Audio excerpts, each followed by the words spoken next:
पता नहीं किस चीज़ से टक्कर लगी है इस बस के और कितनी तेज़ टक्कर लगी है। पीछे जो लोग बैठे होंगे उनका क्या हाल हुआ होगा। सफ़र के दौरान ऐसी चीज़ें दिखें तो थोड़ा डर सा लगने लगता है नहीं।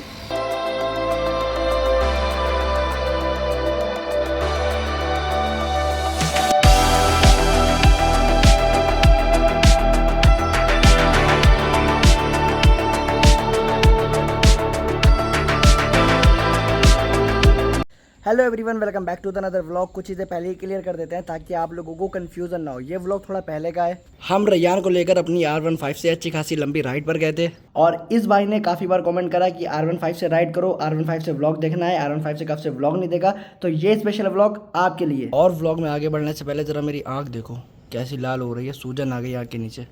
और आग लाल होने का रीज़न दरअसल 4-5 दिन से कंटिन्यू मेरे सर में दर्द हो रहा है। 4-5 दिन से ठीक से सोए भी नहीं है। ठीक से क्या, बिल्कुल भी नहीं सोए समझ लो आप लोग। तो इस वजह से हो सकता है मेरी आग लाल हो गई हो।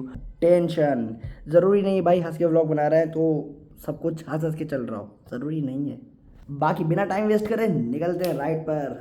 चलो, जब तक हम नहाते हैं तब तक अपनी बाइक को वॉशिंग सेंटर पर दे आएंगे। जितनी देर में हम नहा लेंगे उतनी देर में मेरी बाइक भी वॉश हो जाएगी, वरना इतनी गंदी बाइक लेकर हम नहीं जा रहे हैं। मतलब हम तो जा ही रहते हैं, मगर पापा बोले बाइक को वॉश करवा लो। फाइनली घर से निकल गए हैं और बाइक अपनी खड़ी है सामने वॉशिंग सेंटर पर। बाइक ये रही और धुल भी गई है, लेकिन बहुत ज़्यादा गंदी बाइक धोई है। देखो पूरे भाई मट्टी वट्टी सब लगी हुई है, क्या बताएं भाई साहब। तो फाइनली अपनी राइड स्टार्ट हो गई है। बाइक भी वॉश करवा ली और पेट्रोल भी डलवा लिया था ताकि बीच में कहीं में रुकना ना पड़े। मतलब इतना लंबा भी नहीं जा रहे हैं, वापस अपनी बाइक रिफ्यूल करवानी पड़े। और सच बताएं, बाइक वॉश करवाने के पैसे वेस्ट हो गए। इससे अच्छा तो घर पे बाइक वॉश कर लेते। बताओ, बाइक वॉश करने के बाद, बाइक को पोंछने के बाद बाइक में मट्टी के धब्बे लगे हुए दिख रहे हैं। अरे यार, अभी नहा कर आए थे भाई, पूरे मुँह में मट्टी घुस गई। हेलमेट का वाइजर खुला हुआ था। और इस रोड की सबसे ज़्यादा बढ़िया जगह में यही लगती है, यहाँ पर बाइक भगाने में बहुत ज़्यादा मज़ा आता है। दरअसल इस साइड की रोड पर गड्ढे वड्ढे भी नहीं है और आसपास आप पेड़ देखो, बहुत ज़्यादा सुंदर लगती है ये जगह। और आगे ये रोड कर्व भी है। यहाँ पर बाइक भगाने का बहुत मन करता है, लेकिन हम भगाते कभी भी नहीं है, क्योंकि अपोजिट साइड से, सामने से देखो, अपोजिट साइड से कोई भी आ जाता है। मतलब हो सकता है अभी भी कोई ना कोई आ ही रहा हो। मोस्ट ऑफ टाइम जहाँ से निकल रहे हो अपोजिट साइड कोई ना कोई आ ही रहा होता है। तो हम पहुँच चुके हैं बाईपास पर और हम जा कहाँ रहे हैं ये तुमने आपको बताया नहीं। हम जा रहे हैं तिलहर। यहाँ से हमको लेफ्ट मुड़ना है। तो ये आ गया है ज़बरदस्त हाईवे। अब इस हाईवे पर कोई भी गड्ढे वड्ढे नहीं मिलेंगे और अब यहाँ से मज़ा आएगा बाइक राइड करते हुए। और अभी हम आपको एक चीज़ बता दें, इस टाइम दोपहर के ऑलमोस्ट 3 बज रहे हैं। गर्मी बहुत ज़्यादा लग रही है। अभी मेरा प्लान है तिलहर जाएंगे। तिलहर में मेरी खाला का घर है, वहाँ जाएंगे सबसे पहले। वहाँ हम 5 साढ़े 5 बजे तक रुकेंगे। शाम हो जाएगी, गोल्डन आवर्स शुरू हो जाएंगे और जैसे ही गोल्डन आवर्स शुरू हो जाएंगे हम उनके घर से निकल जाएंगे और करेंगे ज़बरदस्त राइड। और आपको उस राइड में फिर और ज़्यादा मज़ा आएगा। ना जाने कितनी देर से ये सारे ट्रक्स आसपास चल रहे हैं, बाइक तक को निकलने का मौका नहीं मिल रहा है भाई। क्या करें, बीच से निकाल दें क्या? लेकिन आगे और भी ट्रक्स हैं, कोई बात नहीं, हम निकलेंगे साइड से। तो इस ट्रक की वजह से प्रॉब्लम हो रही थी, मगर कोई ना यार, निकल गए अब हम लोग।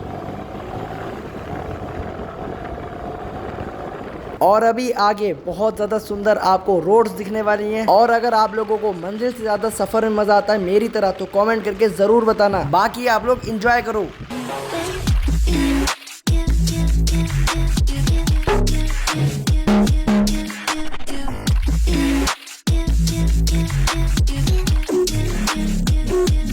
R15 पर पिलियन के साथ राइड करना थोड़ी प्रॉब्लम हो जाती है, लेकिन मज़ा आता है कोई अगर साथ में हो। फिलहाल अगर अकेले भी राइड कर रहे हो तो उसकी भी फीलिंग अलग ही होती है। मतलब बाइक एकदम ऐसा लगता है कंट्रोल में हो अगर आप अकेले राइड कर रहे हो इस बाइक को। तो चलो भाई, आप लोगों से मिलते हैं सीधे अपनी खाला के घर पर। फाइनली बड़ी देर के बाद हम लोग पहुँच गए अपनी खाला के घर। कोर्स करा और वो चला गया दुबई। आज जो मेरा खर्चा वो करता है। अपनी खाला के घर से हम निकल गए हैं और आपको मैं एक बात बता दें, मेरी खाला का घर भूल भुलैया में। मतलब सच में इतनी सारी गलियां पड़ती हैं, इतनी सारी, कुछ कहने की बात नहीं। आए दूसरी रास्ता से थे, पूछ पूछ कर जा दूसरी तरफ से रहे हैं, और वो भी हमें पूछ पूछ कर ही बाहर निकलना पड़ेगा।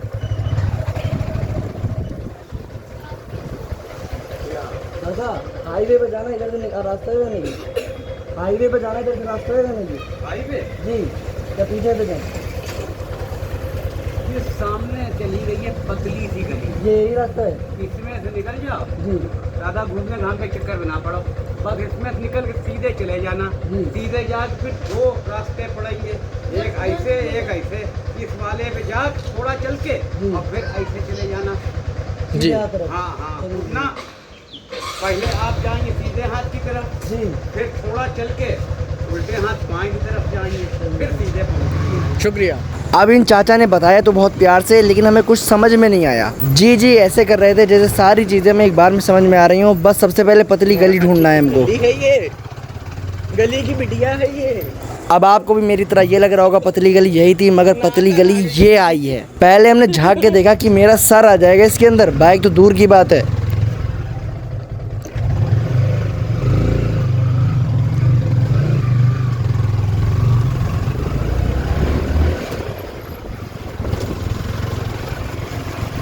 ओए सर देख रहे ना, ऐसे जाना सीधे हाथ तरफ।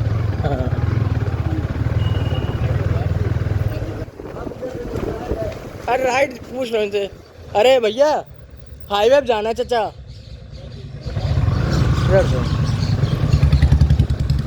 देखा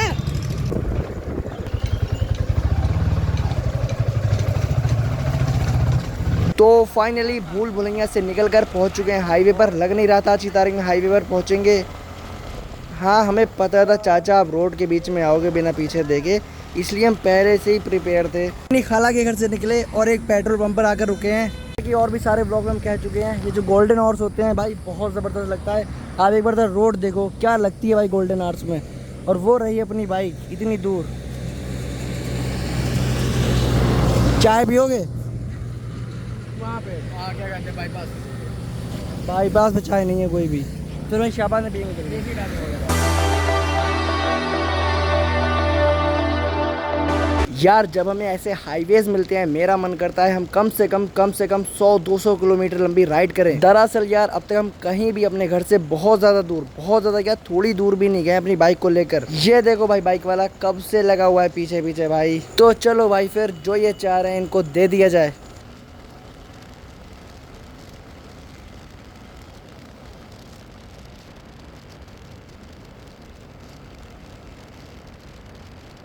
यार आपको सच बताएं कभी हम चाहते नहीं है कोई अगर मेरे पीछे पीछे आ रहा है उससे हम रेस करने लगे, मगर कुछ लोग ऐसा इरिटेट कर देते हैं हाईवे पर। कुछ कहने की बात नहीं, मतलब यार ये कब से मेरे पीछे पीछे आ रहे थे, कब से पता नहीं क्या चाह रहे थे। एनीवेज अपनी राइड एंजॉय करते हैं, इतने बढ़िया हाईवेज को एंजॉय करते हैं, छोड़ते हैं ऐसे लोगों को भाई। बाकी अगर आपने नोटिस करा तो आप साइड मिरर देखो, आपको सनसेट होता हुआ दिखेगा। मतलब देखो कितना ज़्यादा बढ़िया लग रहा है। सामने रोड पर गोल्डन आवर्स की धूप पड़ रही है, साइड मिरर में सनसेट होता हुआ दिख रहा है प्रॉपर। मज़ा आ गया भाई।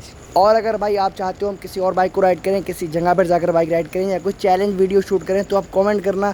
हम एक एक कमेंट के ऊपर प्रॉपर वीडियो बना देते हैं, एक एक कमेंट के ऊपर प्रॉपर व्लॉग बना देते हैं। अगर आपको कोई हेल्प चाहिए हो व्लॉगिंग से रिलेटेड या किसी भी चीज़ से रिलेटेड लाइक हेलमेट माइक, तो आप कमेंट करना, हम उस पर ही प्रॉपर व्लॉग बना देंगे। हम ज़रा रोड पर रुके हैं, उसका रीज़न है ये बस। आप लोग एक बार इस बस की कंडीशन देखो, कितनी खतरनाक लड़ी है ये बस।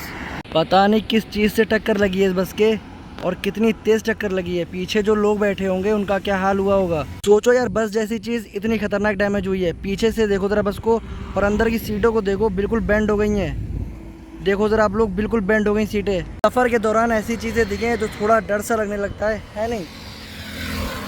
बाकी निकलते हैं यहाँ से। हमारा घर यहाँ से ऑलमोस्ट 27-28 किलोमीटर बचा होगा। और बाकी यार मेरे पास राइडिंग ग्लव्स भी रखे हैं, मतलब बहुत ज़्यादा गंदे हो गए क्योंकि कब से वो पड़े हुए हैं बस ऐसे ही। कब से हमने उनको यूज़ नहीं करा है।